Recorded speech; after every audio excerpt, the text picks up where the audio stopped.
Pour protéger votre enfant, vaccinez-le à temps, c'est le message de la Caisse primaire d'assurance maladie des Yvelines.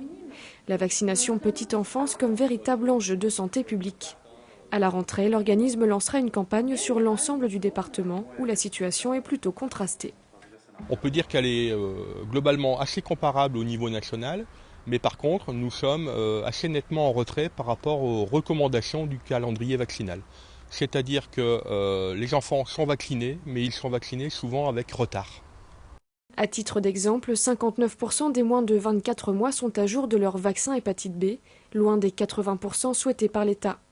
Un retard qui s'explique peut-être par la méconnaissance de certains parents du calendrier vaccinal.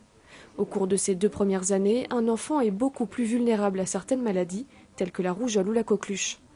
Aujourd'hui, on recommande de débuter la vaccination à l'âge de 2 mois avec un vaccin hexavalent qui comprend la diphtérie, le tétanos, le poliomyélite, hémophilus, qui sont un agent de méningite, coqueluche et hépatite B.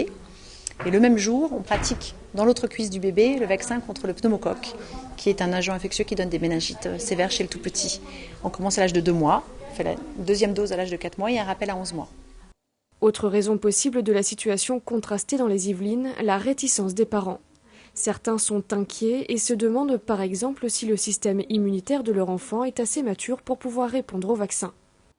Je leur explique que le système immunitaire de leur enfant est stimulé de manière extrêmement précoce par de nombreux virus, bactéries qui sont dans l'air, sur la peau du bébé, dans ses intestins, et que le vaccin représente une toute petite stimulation immunitaire qui va être extrêmement bien tolérée par le vaccin. La campagne de prévention pour la vaccination des tout-petits se poursuivra jusqu'à la fin de l'année 2015.